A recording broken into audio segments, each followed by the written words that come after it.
আমরা কেমন ভাবে শুয়ে থাকি, মানে জানাতে এরা থাকে, ওরা মানে জানলা দিয়ে ছবি তুলে ওরা মানে ছেড়ে দেয়। ওদের সব সময় বলে আমাদের থানা পুলিশ কিনা আছে, তোরা কি করবি এতে? আমরা তো আতঙ্কায় থাকি, রাতে ঘুম হয় না। সন্দেশখালীর ছায়া শান্তিপুরে রাতের অন্ধকারে বাড়িতে ঢুকে মহিলাদের উত্ত্যক্ত করার অভিযোগ জানলা দিয়ে ছবি তুলে বাইরে ছড়িয়ে দেওয়া। পুলিশকে জানিয়েও কোনো সুরাহা না মেলায় ফুঁসে উঠেছেন তারা। এলাকার বিদায়ী সাংসদের কাছে তুলে ধরেছেন তাদের নিত্য যন্ত্রণার কথা।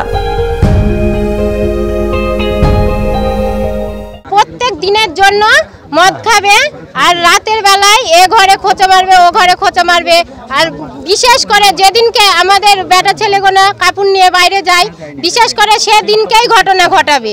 দুদিন একদিন পর পরই ওরকম ঘরে ইয়ে করবে। আমাদের ছিয়ানা মেয়ে আছে, 3টে মেয়ে আছে, 17 বছরের, 18 বছরের, 19 বছরের মেয়ে আছে। তাদের আমাদের কি কোনো প্রতিবাদ নেই? আমরা এর শাস্তি চাই। দীর্ঘদিন ধরে 4 বছর থেকে এমন জ্বালাচ্ছে আমাদের, কিন্তু আমরা এর পরবর্তী 2-3 বার অভিযোগ জানিয়েছি, কিন্তু পাড়াতেও মিটিং করেছি, এতে কোনো কাজ হয়নি। থানা পুলিশ করে কোনো কাজ হচ্ছে না। মানে ওরা হচ্ছে এখন ওদের সব সময় বলে আমাদের থানা পুলিশ কিনা আছে, তোরা কি করবি এতে?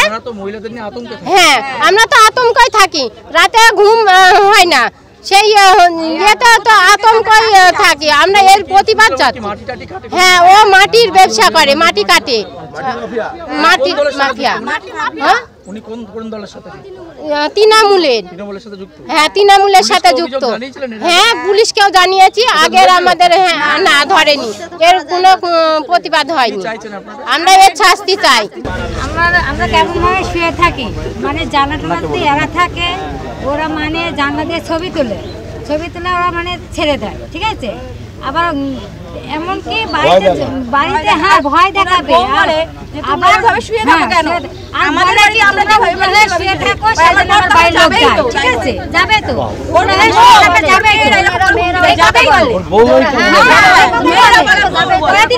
সকালে বলি বলতে আসে যায়, তুমি বলে আমাদের কাছে তো লোক আসে না, তোমার কাছে যাবে তো, তোমরা ফোন করে দেখে নাও, শুয়ে থাকো।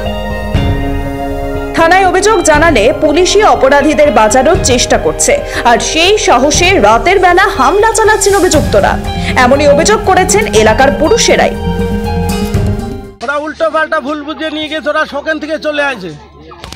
এই যে আমার স্ত্রীর গায়ে হাত দিয়েছে, রাত্রে মাথা ফাটিয়ে দিয়েছে, ঠিক আছে? ওরা কি কোনো রাজনৈতিক দলের সঙ্গে যুক্ত? হ্যাঁ, ওরা তৃণমূল করে, উনি একাই করে তৃণমূল। রাতের বেলায় করলো এটা? হ্যাঁ, রাত 3টে কোটিতে 3টা বাড়ি ঢুকে। হ্যাঁ, আমার বাড়ি ঢুকে 3টে সেলাই হয়েছে। হ্যাঁ, 3টে সেলাই হয়েছে। হসপিটালে ভর্তি হয়েছিল? হ্যাঁ, হসপিটালে সবই আছে। তাও থানা কোনো পদক্ষেপ নেয়নি? তাও পদক্ষেপ ঠিক আছে দিয়েছে, কেস নিয়েছে। কেস নিলে হবে, কিছু করছে না, কিছু করেনি। না, থানা কিছু করেনি, থানা কোনো স্টেপ নেয়নি। বলে যাকে অ্যারেস্ট করেনি। শাসকের সঙ্গে একজোট হয়ে কিভাবে মাটি মাফিয়ারা এলাকার মহিলাদের উপর অত্যাচার করছে তা শুনে হতবাক হয়ে গেছেন বিদায়ী বিজেপি সাংসদ জগন্নাথ সরকার। থানায় আজকে প্রশাসনের কাজ, কোনো জিডিতেই কোনো রিসিভ নেই। পেছনে এটা একটা লেখা আছে শান্তু পিএস বলে, তাও একটা নাম্বার দিয়েছে বোধহয়, কোনো সিল নেই। এগুলো দরখাস্ত জমা নিয়েছে, কোনো সিল চক্কর, কোনো জিডি নাম্বার কিছু নেই, কোনো স্ট্যাম্প মারেনি। অর্থাৎ এখানকার পুলিশের মদতে শান্তিপুর থানা এইভাবেই চলছে, আর দ্বিতীয় সন্দেশখালী হওয়ার মুখে দাঁড়িয়ে পড়ে। একাধিক মহিলার বাড়ি রাতের বেলায় গিয়ে অত্যাচার করা হচ্ছে, বিভিন্ন খোঁচা দেওয়া হচ্ছে, কুপ্রস্তাব দেওয়া হচ্ছে, ভয় দেখানো হচ্ছে। আবার পাল্টা থানায় গেলে পরে পুলিশ কোনো পদক্ষেপ না নেওয়ায় উল্টো এরা আবার কাউন্টার কেস নিজেদের ঘরের লোককে দিয়ে কেস করাচ্ছে সাধারণ মানুষকে, এবং মারপিট পর্যন্ত, মাথা ফাটিয়ে দিচ্ছে। তাও পুলিশ কোনো আইনত পদক্ষেপ, আসামিকে শাস্তি দেওয়ার ব্যবস্থা করেনি। আর এটা হচ্ছে শান্তিপুর থানার একদম প্রশাসনিক মদতে, আর এর জন্য দায়ী এখানকার পুলিশ প্রশাসনের হেড। বিষয়টি অস্বীকার করতে পারেননি শান্তিপুরের তৃণমূল বিধায়ক ব্রজকিশোর গোস্বামী। যদি এরকম ঘটনা সত্যিকারের ঘটে থাকে এটা নিশ্চয়ই খুব দুঃখজনক এবং দোষীর শাস্তি আমিও চাইছি যদি সত্যি এরকম ঘটে থাকে।